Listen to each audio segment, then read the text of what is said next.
ನಮಸ್ಕಾರ ಎಲ್ರಿಗೂ. ನಾನು doctor Prateeksha Rai, consultant physician. Doctor Rai YouTube ಚಾನಲ್ಗೆ ನಿಮಗೆಲ್ಲರಿಗೂ ಸ್ವಾಗತ. ನಿಮಗೆಲ್ಲ ಆಶ್ಚರ್ಯ ಆಗ್ಬೋದು, ನಾನು ಯಾಕೆ ಯಾವಾಗಲೂ ತುಳುವಲ್ಲಿ ಅವೇರ್ನೆಸ್ ಟಾಕ್ ಕೊಡ್ತಾ ಇದ್ದೆ, ಇವತ್ತು ಕನ್ನಡದಲ್ಲಿ ಮಾತಾಡ್ತಿದ್ದೇನೆ ಅಂತ. ಮೇಯ್ನ್ ಇದಕ್ಕೆ ರೀಸನ್, ನನಗೆ ತುಂಬ ವ್ಯೂವರ್ಸ್ ಪರ್ಸ್ನಲ್ ಆಗಿ ಮೆಸೇಜ್ ಮಾಡಿದ್ದಾರೆ ಹಾಗೂ ಕಮೆಂಟ್ ಸೆಕ್ಷನಲ್ಲಿ ಹಾಕಿದ್ದಾರೆ, ನೀವು ಕನ್ನಡ ಅಥವಾ ಇಂಗ್ಲೀಷಲ್ಲಿ ಮಾತಾಡಿ, ಇದರಿಂದ ತುಂಬ ಜನರಿಗೆ ಹೆಲ್ಪ್ ಆಗ್ತದೆ, ನಮಗೆ ಅರ್ಥ ಆಗೋದಿಲ್ಲ ಹೀಗೆ.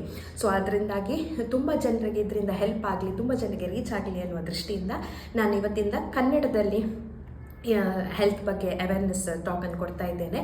ಆಮೇಲೆ ಮುಂದಿನ ಸಂಚಿಕೆಗಳಲ್ಲಿ ಇಂಗ್ಲೀಷಲ್ಲಿ ಸಬ್ಟೈಟಲ್ಸ್ ಹಾಕಲಿಕ್ಕೆ ಸಹ ಟ್ರೈ ಮಾಡ್ತೇನೆ. ಸೊ ಇವತ್ತು ನಾನು ಯಾವ ವಿಷಯದ ಬಗ್ಗೆ ಮಾತಾಡ್ತಿದ್ದೇನೆ ಅಂತ ಹೇಳಿದರೆ, ಡೆಲಿವರಿ ಆದ ನಂತರ ತೂಕ ಕಡಿಮೆ ಮಾಡುವ ವಿಧಾನ ಯಾವುದು, ಈ ವಿಧಾನ ಬೇರೆಯವರು ತೂಕ ಇಳಿಸುವ ವಿಧಾನದ ಹಾಗೆಯೇ ಅಥವಾ ಏನಾದರೂ ಚೇಂಜಸ್ ಇದೆಯಾ, ಆಮೇಲೆ ಡೆಲಿವರಿ ಆದ ನಂತರ ಎಷ್ಟು ಸಮಯದಲ್ಲಿ ನಾವು ಈ ವಿಧಾನವನ್ನು ಅನುಸರಿಸಬಹುದು, ಇದರ ಬಗ್ಗೆ ಎಲ್ಲ ನಿಮಗೆ ಮಾಹಿತಿ ಕೊಡ್ತಾ ಇದ್ದೇನೆ. ಆದ್ದರಿಂದ ನನ್ನ ಈ ಚಾನಲನ್ನು ಸಬ್ಸ್ಕ್ರೈಬ್ ಮಾಡಿ ಹಾಗೂ ಆದಷ್ಟು ಜನರಿಗೆ ಇದನ್ನು ಶೇರ್ ಮಾಡಿ. ಯಾಕೆಂತ ಹೇಳಿದರೆ ಇದರಿಂದಾಗಿ ತುಂಬ ಜನರಿಗೆ ಹೆಲ್ಪ್ ಆಗ್ತದೆ. ಸೊ ನನ್ನ ಜೊತೆ ನೀವು ಕೈ ಜೋಡಿಸಿ ನಮ್ಮ ಆದಷ್ಟು ಜನರಿಗೆ ಈ ಹೆಲ್ತ್ ಬಗ್ಗೆ ಸರಿಯಾದ ಮಾಹಿತಿಯನ್ನು ಕೊಡಲಿಕ್ಕೆ ಅಂತ ಹೇಳ್ತಾ ನಾನು ಇವತ್ತಿನ ಸಂಚಿಕೆಯನ್ನು ಸ್ಟಾರ್ಟ್ ಮಾಡ್ತಾ ಇದ್ದೇನೆ. ನಮಸ್ಕಾರ. ಸೊ ಈಗ ನಾನು ಈ ಡೆಲಿವರಿ ಆದ ನಂತರ ನಿಮ್ಮ ತೂಕ ಇಳಿಕೆಯ ವಿಧಾನ ಏನು, ಸೊ ಈ ವಿಧಾನ ಬೇರೆಯವರು ತೂಕ ಇಳಿಕೆ ಮಾಡಲಿಕ್ಕೆ ಅನುಸರಿಸುವ ವಿಧಾನಕ್ಕಿಂತ ಹೇಗೆ ವಿಭಿನ್ನವಾಗಿರ್ತದೆ ಅಂತ ಹೇಳಿ ನಿಮಗೆ ಹೇಳ್ತೇನೆ. ಡೆಫಿನೆಟ್ಲಿ ಇದು ಬೇರೆಯವರು ತೂಕ ಇಳಿಕೆ ಮಾಡೋದಕ್ಕಿಂತ ವಿಭಿನ್ನವಾಗಿರ್ತದೆ. ಯಾಕಂತ ಹೇಳಿದರೆ ನೀವು 9 ತಿಂಗಳು ಮಗುವನ್ನು ಹೊಟ್ಟೆಯ ಒಳಗಡೆ ನರಿಶ್ ಮಾಡಲಿಕ್ಕೆ ತುಂಬ ನಿಮ್ಮ ಬಾಡಿಯಲ್ಲಿ ಚೇಂಜಸ್ ಆಗಿರ್ತದೆ 9 ತಿಂಗಳಲ್ಲಿ. ಸೊ ಆಮೇಲೆ ಡೆಲಿವರಿ ಆದ ನಂತರ ಸಹ ಅದಕ್ಕೆ ಟೈಮ್ ಬೇಕಾಗ್ತದೆ ನಿಮ್ಮ ಬಾಡಿಗೆ ಹೀಲ್ ಆಗಲಿಕ್ಕೆ. ಸೊ ಅದರಿಂದಾಗಿ ನಿಮಗೆ ಫಸ್ಟ್ ಆಫ್ ಆಲ್ ತುಂಬ ತಾಳ್ಮೆ ಮುಖ್ಯ. ಸೊ ಇದು ಮ್ಯಾಜಿಕ್ ಅಲ್ಲ ತೂಕ ಇಳಿಕೆ ಮಾಡೋದು ಡೆಲಿವರಿ ಆದ ನಂತರ, ಆಮೇಲೆ ಓವರ್ ನೈಟ್ ಪ್ರೊಸೆಸ್ ಅಲ್ಲ. ಸೊ ಇದರಿಂದಾಗಿ ನಿಮಗೆ ತುಂಬ ಹಾನಿ ಆಗ್ತದೆ. ಸೊ ಆದ್ದರಿಂದ ಫಸ್ಟಾಗಿ ನಿಮಗೆ ತಾಳ್ಮೆ ಮುಖ್ಯ. ಮತ್ತೊಂದು ಏನಂತ ಹೇಳಿದರೆ, ಫಸ್ಟ್ ಏನಂತ ಹೇಳಿದರೆ ಯಾವಾಗ ನೀವು ತೂಕ ಇಳಿಕೆ ವಿಧಾನವನ್ನು ಸ್ಟಾರ್ಟ್ ಮಾಡ್ಬೋದು ಅಂತ. So normal delivery, normal vaginal delivery ಅಂತ ಹೇಳ್ತೇವಲ್ಲ, ನಾರ್ಮಲ್ ಡೆಲಿವರಿ ಅಂತ ಲೇಮನಲ್ಲಿ ಹೇಳ್ತೇವೆ, ಅವರು 4 ವಾರದ ನಂತರ, ಅಂದರೆ ಡೆಲಿವರಿ ಆಗಿ 4 ವಾರದ ನಂತರ ಇದನ್ನು ಸ್ಟಾರ್ಟ್ ಮಾಡ್ಬೋದು.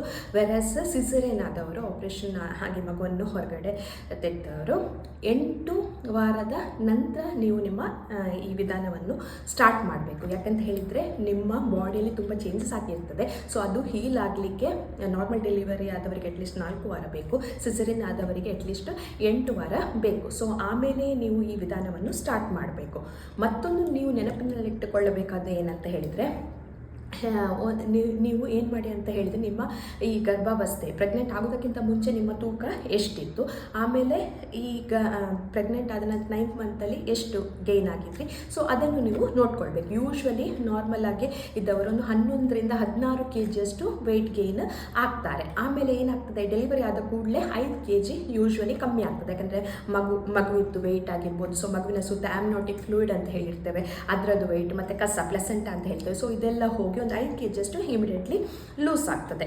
ಸೊ ಎಷ್ಟು ಡಿಫ್ರೆನ್ಸ್ ವೆಯ್ಟ್ ಗೇನ್, ಸೊ ಅದನ್ನು ಲೂಸ್ ಮಾಡಲಿಕ್ಕೆ ನೀವು ಟ್ರೈ ಮಾಡಬೇಕು. ಬಟ್ ನೆನಪಿಟ್ಟುಕೊಳ್ಳಿ, ನೀವು 9 ಮಂತ್ಸ್ ತಗೊಂಡಿದ್ದೀರಿ ಇಷ್ಟು ಬಾಡಿಯಲ್ಲಿ ಚೇಂಜಸ್ ಆಗಲಿಕ್ಕೆ, ಇಷ್ಟು ವೆಯ್ಟ್ ಗೇನ್ ಆಗಲಿಕ್ಕೆ. ಸೊ ಆ ವೆಯ್ಟನ್ನು ಪುನಃ ಮುಂಚಿನಾಗೆ ತರಲಿಕ್ಕೆ ನೀವು ಅಟ್ಲೀಸ್ಟ್ ಡಬಲ್ ದ ಟೈಮ್ ಕೊಡಬೇಕು. ಅಂತ ಹೇಳಿದರೆ 18 ಮಂತ್ಸ್ ಕೊಡಬೇಕು. ನೀವು ದಯವಿಟ್ಟು ತಾಳ್ಮೆಯಿಂದ ಇರಿ. ಸೊ ಇಮಿಡಿಯೇಟ್ಲಿ ಅದು ಆಗೋದಿಲ್ಲ, ಅಟ್ಲೀಸ್ಟ್ 18 ಮಂತ್ಸ್ ಬೇಕಾಗ್ತದೆ. ಸೊ ನಾನು ಒಂದು 2 ವರ್ಷದ ಮಗುವಿನ ತಾಯಿ, ನಾನು ಇದನ್ನು ಫಾಲೋ ಮಾಡಿದ್ದೇನೆ. ಅದಕ್ಕೋಸ್ಕರ ನಿಮಗೂ ನಾನು ಅದರ ಬಗ್ಗೆ ಗೈಡ್ ಮಾಡ್ತಾ ಇದ್ದೇನೆ. ಸೊ ಸ್ಲೋ ಆಗಿ ಸ್ಟಡಿ ಆಗಿರಿ, ಅರ್ಜೆಂಟ್ ಮಾಡಬೇಡಿ, ತಾಳ್ಮೆ ಮುಖ್ಯ. ಸೊ 18 ಮಂತ್ಸಲ್ಲಿ ನೀವು ಮುಂಚಿನ ಹಾಗೆ ವೆಯ್ಟ್ಗೆ ಬರೋಕ್ಕೆ ಟ್ರೈ ಮಾಡಿ. ಆಮೇಲೆ ಮತ್ತೊಂದು ನೀವು ನೆನಪಿನ ಇಟ್ಕೊಳ್ಬೇಕು ಏನಂತ ಹೇಳಿದರೆ, ಅವಳು ಇಷ್ಟು ಸಪುರ ಆದಳು, ಡೆಲಿವರ್ ಆದ ತಕ್ಷಣ ಫಿಟ್ ಆಗಿದ್ದಾಳೆ. ಸೊ ಎಲ್ಲ ಅದು ಡಿಪೆಂಡ್ಸ್ ಆನ್ ನಿಮ್ಮ ಜೆನೆಟಿಕ್ಸ್, ನಿಮ್ಮ ಜೆನೆಟಿಕಲ್ಲಿ ಹೇಗೆ ಉಂಟು, ತಾಯಿ ಆಗಿರ್ಬೋದು, ಅಕ್ಕ ತಂಗಿಯರು ಹೇಗಿದ್ದಾರೆ, ಸಪುರ ಇದ್ದಾರೆ, ದಪ್ಪ ಇದ್ದಾರೆ, ಅದು ಡಿಪೆಂಡ್ ಆಗ್ತದೆ. ಆಮೇಲೆ ಈ ಪ್ರೆಗ್ನೆಂಟ್ ಆಗುವ ಮುಂಚೆ ನಿಮ್ಮ ಲೈಫ್ ಸ್ಟೈಲ್ ಹೇಗೆ ಹೇಗಿತ್ತು, ನೀವು ಫಿಟ್ ಆಗಿದ್ರಾ, ಎಕ್ಸಸೈಸ್ ಮಾಡ್ತಿದ್ರಾ, ಅದು ಡಿಪೆಂಡ್ ಆಗ್ತದೆ. ಆಮೇಲೆ ಡ್ಯೂರಿಂಗ್ ಪ್ರೆಗ್ನೆನ್ಸಿ ನೀವು ಹೆಲ್ದಿ ಈಟಿಂಗ್ ಹ್ಯಾಬಿಟ್ಸ್ ಫಾಲೋ ಮಾಡ್ತಿದ್ರಾ ಅಥವಾ ಅನ್ಹೆಲ್ದಿ ಫಾಲೋ ಮಾಡ್ತಿದ್ರಾ, ಅದೆಲ್ಲ ಡಿಪೆಂಡ್ ಆಗ್ತದೆ. ಆಮೇಲೆ ಇಮಿಡಿಯೇಟ್ಲಿ ಆಫ್ಟರ್ ಡೆಲಿವರಿ ಹೇಗೆ ನಿಮ್ಮದು ಡಯಟ್ ಉಂಟು, ಹೆಲ್ದಿ ಆಗುಂಟು ಅನ್ಹೆಲ್ದಿ ಆಗುಂಟು, ಇದೆಲ್ಲ ಫ್ಯಾಕ್ಟರ್ಸ್ ರಿಲೇಟ್ ಆಗ್ತದೆ. Every person is different, every women is different, every body is different. So ನೀವು ಬೇರೆಯವರೊಟ್ಟಿಗೆ ನಿಮ್ಮನ್ನು ಕಂಪೇರ್ ಮಾಡಬೇಡಿ. ಸೊ ಫಸ್ಟ್ ಆ್ಯಂಡ್ ಫಾರ್ಮೋಸ್ಟ್ ನೀವು ಡಯಟ್ ಮಾಡುವಾಗ ಒಂದು ನೆನಪಿಡಿ, ನೀವು ಕ್ರ್ಯಾಶ್ ಡಯಟನ್ನು ಫಾಲೋ ಮಾಡಬೇಡಿ. ಅಂತ ಈಗ ಬರ್ತಾ ಉಂಟು ಕ್ಯಾಲರಿ ಡೆಫಿಸಿಟ್ ಡಯಟ್ ಅಂತ ಹೇಳಿ. ಸೊ ಅದನ್ನು ದಯವಿಟ್ಟು ಅದನ್ನೆಲ್ಲ ಫಾಲೋ ಮಾಡಬೇಡಿ. ಯಾಕೆ ಅಂತ ಹೇಳಿದರೆ, ನೀವು ನಿಮ್ಮ ಮಗುವಿಗೆ ಮೊಲೆಹಾಲು ಕೊಡಲಿಕ್ಕೆ ಇರ್ತದೆ. ಸೊ ಕ್ಯಾಲರಿ ಡಿಫಿಷಿಯೆಂಟ್ ಇದ್ದರೆ ಸರಿಯಾಗಿ ಮೊಲೆಹಾಲು ಪ್ರೊಡ್ಯೂಸ್ ಆಗೋದಿಲ್ಲ, ಬ್ರೆಸ್ಟ್ ಮಿಲ್ಕ್ ಪ್ರೊಡ್ಯೂಸ್ ಆಗೋದಿಲ್ಲ. ಸೊ ಇದರಿಂದಾಗಿ ಏನಾಗ್ತದೆ, ನಿಮ್ಮ ಮಗುವಿಗೆ ಸಹ ಇದರಿಂದ ಎಫೆಕ್ಟ್ ಆಗ್ತದೆ, ನಿಮಗೂ ಎಫೆಕ್ಟ್ ಆಗ್ತದೆ. So main thing crash diet during breast feeding follow ಮಾಡಬೇಡಿ. ಸೊ ಮೇಯ್ನಾಗಿ ನೀವು ಏನು ಮಾಡಿ ಅಂತ ಹೇಳಿದರೆ, ನಾರ್ಮಲ್ ಹೆಲ್ದಿ ಡಯಟನ್ನು ಫಾಲೋ ಮಾಡಿ. ಈಗ ಕೆಲವು ಕಡೆ ಹೇಳ್ತಾರೆ ನೀರು ಕುಡಿಬಾರ್ದು, ಡೆಲಿವರಿ ಆದ ನಂತರ ನೀರು ಕುಡಿಬಾರ್ದು, ಫ್ರೂಟ್ಸ್ ತಿನ್ನಬಾರ್ದು ಎಲ್ಲ. ಬಟ್ ಅಕಾರ್ಡಿಂಗ್ ಟು ಮೆಡಿಸಿನ್ ನೀವು ಸಾಕಷ್ಟು, ಬಿಕಾಸ್ ಮೊಲೆ ಹಾಲಲ್ಲಿ ಜಾಸ್ತಿ ಪ್ರಮಾಣದಲ್ಲಿ ನೀರು ಇರುವಂಥದ್ದು. ಸೊ ಅದು ಮಗುವಿಗೆ ಅತ್ಯಂತ ಮುಖ್ಯವಾಗಿರ್ತದೆ. ಸೊ ಆದ್ದರಿಂದ ಮಿನಿಮಮ್ 2.5 to 3 ಲೀಟರಷ್ಟು ನೀರಿನ ಅಂಶ ತೆಕ್ಕೊಳ್ಬೇಕು ನೀವು. ಆಮೇಲೆ ಜಾಸ್ತಿಯಾಗಿ ಗ್ರೀನ್ ಲೀಫಿ ವೆಜಿಟೇಬಲ್ಸ್, ತರಕಾರಿಗಳು, ಆಮೇಲೆ ಫ್ರೂಟ್ಸ್ ಇದೆಲ್ಲ ಬೇಕಾಗ್ತದೆ. ಸೊ ಇದರಿಂದಾಗಿ ಏನಾಗ್ತದೆ, ನಿಮ್ಮ ಬ್ರೆಸ್ಟ್ ಮಿಲ್ಕ್ ಚೆನ್ನಾಗಿ ಪ್ರೊಡ್ಯೂಸ್ ಆಗ್ತದೆ. ಇದರಿಂದಾಗಿ ಮಗು ಆರೋಗ್ಯವಾಗಿರ್ತದೆ ಹಾಗೂ ನೀವು ಆರೋಗ್ಯವಾಗಿರ್ತೀರಿ. ಸೊ ಮೇಯ್ನಾಗಿ ಏನು ಮಾಡಬೇಕಂತೇಳಿ, ಈ ಶುಗರಿ ಐಟಮ್ಸ್ ಎಲ್ಲ ಅವಾಯ್ಡ್ ಮಾಡಬೇಕು. ನೀವು ಶುಗರಿ ಐಟಮ್ಸ್ ಅವಾಯ್ಡ್ ಮಾಡಿ, ಜಂಕ್ ಪ್ರೊಸೆಸ್ಡ್ ಫುಡ್, ಹೊರಗಿದ್ದು ಫುಡ್ಡನ್ನು ಅವಾಯ್ಡ್ ಮಾಡಿ. ಸೊ ಮೋರ್ ಆಫ್ ಈ ಗ್ರೀನ್ ಲೀಫಿ ವೆಜಿಟೇಬಲ್ಸ್, ಆಮೇಲೆ ಫ್ರೂಟ್ಸ್, ಪ್ರೋಟೀನ್ದು ಅಂಶಗಳು, food items such as fish ಆಗಿರ್ಬೋದು, ಎಗ್ ವೈಟ್ಸ್ ಆಗಿರ್ಬೋದು, ಇದು ಸೋಯಾ ಆಗಿರ್ಬೋದು, ಪನೀರ್ ಆಗಿರ್ಬೋದು. ಸೊ ಇದನ್ನೆಲ್ಲ ನೀವು ಜಾಸ್ತಿಯಾಗಿ ತಗೊಳ್ಳಿ. And also special dry fruits, ಈ ಆಲ್ಮಂಡ್ ಆಗಿರ್ತದೆ, ಆಮೇಲೆ ವಾಲ್ನಟ್, ಇದರಿಂದಾಗಿ ಏನಾಗ್ತದೆ, ನಮ್ಮ ಬ್ರೆಸ್ಟ್ ಮಿಲ್ಕ್ ಬೂಸ್ಟ್ ಆಗ್ತದೆ. ಜಾಸ್ತಿ ನಾವು ಬ್ರೆಸ್ಟ್ ಮಿಲ್ಕ್ ಪ್ರೊಡ್ಯೂಸ್ ಮಾಡಿ ಮಗುವು ಆರೋಗ್ಯವಾಗಿರ್ತದೆ. ಅದು ಇನ್ಫೆಕ್ಷನಿಂದ ಫೈಟ್ ಮಾಡಲಿಕ್ಕೆ ಬ್ರೆಸ್ಟ್ ಮಿಲ್ಕ್ ತುಂಬ ಇಂಪಾರ್ಟೆಂಟ್. ಅಲ್ಲದೆ ನಮ್ಮ ಯೂಟ್ರಸ್, ನಾವು ಹೇಳ್ತೇವೆ ಯೂಟ್ರಸ್ ಅಂತ ಉಂಟಲ್ಲ, ಗರ್ಭಾಶಯ, ಸೊ ಅದು ನಾರ್ಮಲ್ ಸ್ಟೇಟ್ಗೆ ಬರಲಿಕ್ಕೆ ಅಟ್ಲೀಸ್ಟ್ 6 ವೀಕ್ಸ್ ತಗೊಳ್ತದೆ, 6 ವಾರ ತಗೊಳ್ತದೆ. ಸೊ ನೀವು ಬ್ರೆಸ್ಟ್ ಫೀಡಿಂಗ್ ಮಾಡೋದ್ರಿಂದ ಅದು ಕಾಂಟ್ರಾಕ್ಟ್ ಆಗಿ ತನ್ನ ಮೊದಲಿನ ಸ್ಟೇಜ್ಗೆ ಅಥವಾ ಸೈಜಿಗೆ ಬರಲಿಕ್ಕೆ ಬ್ರೆಸ್ಟ್ ಫೀಡಿಂಗ್ ಹೆಲ್ಪ್ ಆಗ್ತದೆ. ಸೊ ಬ್ರೆಸ್ಟ್ ಫೀಡ್ ನಿಮಗೆ ಸಹ ಹೆಲ್ಪ್ ಆಗ್ತದೆ ಹಾಗೂ ಮಗುವಿಗೂ ಹೆಲ್ಪ್ ಆಗ್ತದೆ. ಸೊ ಅದರಿಂದ ಬ್ರೆಸ್ಟ್ ಮಿಲ್ಕ್ ಇನಫ್ ಆಗಿ ಪ್ರೊಡ್ಯೂಸ್ ಆಗಲಿಕ್ಕೆ ಈ green leafy vegetables, fruits, water ಇದೆಲ್ಲ ಅತ್ಯಂತ ಮುಖ್ಯ. ಆದ್ದರಿಂದ ಇದು ಚೆನ್ನಾಗಿ ತೆಕ್ಕೊಳ್ಳಿ. ಇದರಿಂದಾಗಿ ನಿಮಗೆ ಜಾಸ್ತಿ ವೆಯ್ಟ್ ಗೇನ್ ಆಗೋದಿಲ್ಲ. ವೆಯ್ಟ್ ಗೇನ್ ಯಾವಾಗ ಆಗ್ತಿದೆ, ತುಂಬ ಶುಗರಿ ಐಟಮ್ಸ್ ತೆಗೊಳ್ಳುವಂಥದ್ದು, ತುಂಬ ಜಂಕ್ ತೆಗೊಳ್ಳುವಂಥದ್ದು, ತುಂಬ ಪ್ರೊಸೆಸ್ಡ್ ಫುಡ್ ತೆಗೊಳ್ಳುವಂಥದ್ದು, ಇದರಿಂದಾಗಿ ವೆಯ್ಟ್ ಗೇನ್ ಆಗ್ತದೆ. ಯಾಕಂತ ಹೇಳಿದ್ರೆ ನಾವು ಬ್ರೆಸ್ಟ್ ಫೀಡ್ ಮಾಡುವಾಗ ಒಂದು 500 ಕ್ಯಾಲೋರಿಯಷ್ಟು ಬರ್ನ್ ಆಗ್ತದೆ ಜಾಸ್ತಿ. ಸೊ ಏನಾಗ್ತದೆ, ಆ ಟೈಮಲ್ಲಿ ನಾವು ಬ್ರೆಸ್ಟ್ ಫೀಡ್ ಮಾಡುವಾಗ ನಮಗೆ ಜಾಸ್ತಿ ಹಸಿವಾಗ್ತದೆ. ಸೊ ನಾವೇನಾಗ್ತದೆ, ಸೊ ಅನ್ಹೆಲ್ತಿ ಲೈಫ್ ಸ್ಟೈಲನ್ನು ನಾವು ಫಾಲೋ ಮಾಡ್ತೀವಿ. ಇದರಿಂದಾಗಿ ಮೇಯ್ನ್ ರೀಸನ್ ನಾವು ವೆಯ್ಟ್ ಗೇನ್ ಆಗಲಿಕ್ಕೆ. ಮತ್ತೊಂದು ನೀವು ಇಟ್ಕೊಳ್ಬೇಕಂತ ಹೇಳಿದರೆ ಎಕ್ಸಸೈಸ್.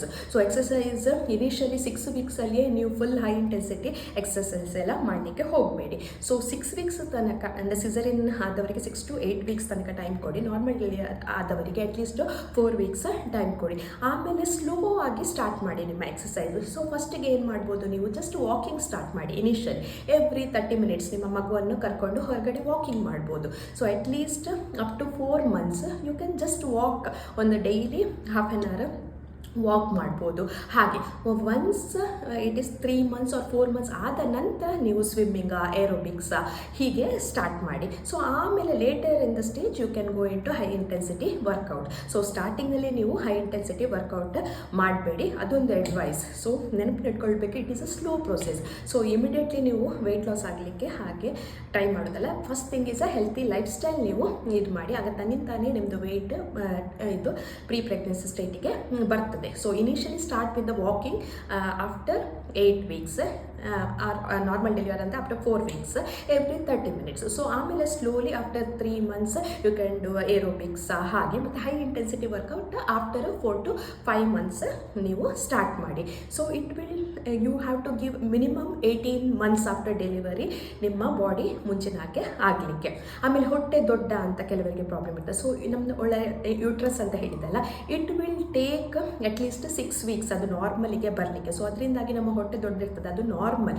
ಬಿಕಾಸ್ ನಾವು ಪ್ರೆಗ್ನೆಂಟ್ ಆಗಿರುವಾಗ ತುಂಬ ಚೇಂಜಸ್ ಆಗಿ ಹಾರ್ಮೋನ್ ಚೇಂಜಸ್ಸಿಂದಾಗಿ ಆಮೇಲೆ ಮಗುವಿಗೆ ಒಳಗಡೆ ಇರಲಿಕ್ಕೆ ನರಿಷ್ ಮಾಡಲಿಕ್ಕೆಲ್ಲ ಯೂಟ್ರಸ್ ದೊಡ್ಡದಾಗಿರ್ತದೆ. ಸೊ ಅದು ನಾರ್ಮಲ್ಗೆ ಬರಲಿಕ್ಕೆ ನೀವು ಏನೇ ಮಾಡಿದರೂ ಅದು ಮಿನಿಮಮ್ 6 ವೀಕ್ಸ್ ಬೇಕಾಗ್ತದೆ. So you don't have to worry ನಂದು ಡೆಲಿವರಿ ಆಯಿತು ಇನ್ನೂ ಸಹ ಹೊಟ್ಟೆ ದೊಡ್ಡದುಂಟದ, ದಟ್ ಈಸ್ ನಾರ್ಮಲ್. ಆ್ಯಂಡ್ ಕೆಲವು ಮಿತ್ತು ಉಂಟು, ನಾವು ನೀರು ಕುಡಿದ್ರೆ ಅದು ದೊಡ್ಡದಾಗ್ತದೆ. ಸೊ ಇಲ್ಲ, ನೀರು ಕುಡಿಬೇಕು. ನಿಮಗೆ ಬ್ರೆಸ್ಟ್ ಮಿಲ್ಕ್ ಇನಫ್ ಆಗಿ ಪ್ರೊಡ್ಯೂಸ್ ಆಗಬೇಕಂತ ಇದ್ದರೆ ಅದು ನಾರ್ಮಲ್. ನೀವು ಕುಡಿಯೋದಿದ್ರು 6 ವೀಕ್ಸಲ್ಲಿ ನಿಮ್ಮ ಯೂಟ್ರಸ್ ಮುಂಚಿನ ಸೈಜಿಗೆ ಬರ್ತದೆ. ಆಮೇಲೆ ಸ್ಲೀಪ್ ಮುಖ್ಯವಾದದ್ದು. ಸೊ ಆಬ್ವಿಯಸ್ಲಿ ನೈಟಲ್ಲಿ ಮಗುವಿಗೆ ಸರಿ ಮಲಗ್ತಿರಲ್ಲ, 1 to 2 hours ಇನಿಷಿಯಲಿ ಫೀಡ್ ಮಾಡಬೇಕಿರ್ತದೆ. ಆಮೇಲೆ ಸಹ ಫೀಡಿಗೆ ಹೇಳ್ತಿರ್ತದೆ. ಸೊ ಸ್ಲೀಪ್ ಡಿಸ್ಟರ್ಬ್ ಆಗಿರ್ಬೋದು. ಸೊ ಆದಷ್ಟು ನಿಮ್ಮ ಸ್ಲೀಪನ್ನು ಡೇ ಟೈಮಲ್ಲಿ ಮಗು ಮಲಗಿರುವಾಗಲ ಮತ್ತು ಯಾವಾಗ ಫ್ರೀ ಇದ್ದರೆ ಸ್ವಲ್ಪ ಮಲಗಲಿಕ್ಕೆ ಟ್ರೈ ಮಾಡಿ. ಆದಷ್ಟು ಸ್ಲೀಪನ್ನು ಒಂದು 7 to 8 hours ಸ್ಲೀಪ್ಗೆ ಟ್ರೈ ಮಾಡಿ. ಸೊ ಇದರಿಂದಾಗಿ ಏನಾಗ್ತದೆ ಅಂತ ಹೇಳಿದರೆ ನಿಮ್ಮ ನಿಧಾನದಲ್ಲಿ ನಿಮ್ಮ ತೂಕ ಮುಂಚಿನಾಗೆ ಪ್ರೀ ಪ್ರೆಗ್ನೆನ್ಸಿ ಸ್ಟೇಟಿಗೆ ಬರ್ತದೆ. ಸೊ ನೆನ್ಪಿಟ್ಕೊಳ್ಳಿ, ನಿಮ್ಮ ತಾಳ್ಮೆ ಅತಿ ಮುಖ್ಯ.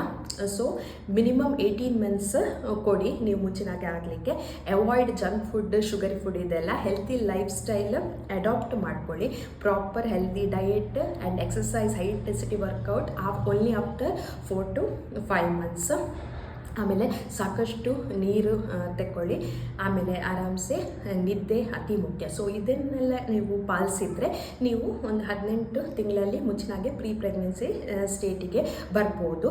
ಬಟ್ ಬರದಿದ್ದರೂ ಸೆವ್ರಲ್ ಅದರ್ ಫ್ಯಾಕ್ಟರ್ಸ್ ಅದಕ್ಕೆ ಎಫೆಕ್ಟ್ ಆಗ್ತದೆ. ನಿಮ್ಮ ಜೆನೆಟಿಕ್ಸ್ ಹೇಗುಂಟು, ನೀವು ಮುಂಚೆ ಹೇಗಿದ್ದರೆ, ತುಂಬ ದಪ್ಪ ಇದ್ರಾ, ಅಥವಾ ನಿಮ್ಮ ಸಿಬ್ಲಿಂಗ್ಸ್ ಹೇಗಿದ್ದಾರೆ, ಮತ್ತು ನೀವು ಹೇಗೆ ಲೈಫ್ ಸ್ಟೈಲ್ ಎಕ್ಸಸೈಸ್ ಎಲ್ಲ ಮುಂಚೆ ಫಾಲೋ ಮಾಡ್ತಿದ್ದೀರಿ, ಡ್ಯೂರಿಂಗ್ ಪ್ರೆಗ್ನೆನ್ಸಿ ಹೇಗಿತ್ತು ನಿಮ್ಮ diet, immediately after post partum unhealthy diet follow ಮಾಡ್ತೀರಾ. ಸೊ ಇದೆಲ್ಲ ಫ್ಯಾಕ್ಟರ್ಸ್ ಆಗ್ತದೆ. ಸೊ ಅದರಿಂದಾಗಿ ನೀವು ಬೇರೆಯವರ ಜೊತೆ ಕಂಪೇರ್ ಮಾಡಬೇಡಿ. ಎವ್ರಿ ವುಮೆನ್ ಇಸ್ ಡಿಫ್ರೆಂಟ್ ಅಂತ ಹೇಳ್ತಾ ನನ್ನ ಇಂದಿನ ಸಂಚಿಕೆಯನ್ನು ಮುಕ್ತಾಯಗೊಳಿಸ್ತಾ ಇದ್ದೇನೆ. ಪ್ರತಿ ಶುಕ್ರವಾರ ನಾನು ಇಂಥದ್ದು ಉಪಯುಕ್ತ ಮಾಹಿತಿಯೊಂದಿಗೆ ನಿಮ್ಮ ಮುಂದೆ ಬರ್ತೇನೆ. ಆದ್ದರಿಂದ ನನ್ನ ಈ ಚಾನಲನ್ನು ಸಬ್ಸ್ಕ್ರೈಬ್ ಮಾಡಿ, ಆದಷ್ಟು ಜನರಿಗೆ ಶೇರ್ ಮಾಡಿ. ಯಾಕಂತ ಹೇಳಿದರೆ ಕರೆಕ್ಟ್ ಆದಂತಹ ಉಪಯುಕ್ತ ಮಾಹಿತಿ ಈ ಚಾನೆಲ್ನಲ್ಲಿ ನಿಮಗೆ ಎಲ್ಲರಿಗೂ ಸಿಗಲಿ ಅಂತ ಹೇಳ್ತಾ ನನ್ನ ಇವತ್ತಿನ ಸಂಚಿಕೆಯನ್ನು ಮುಕ್ತಾಯಗೊಳಿಸ್ತಾ ಇದ್ದೇನೆ. ಧನ್ಯವಾದ.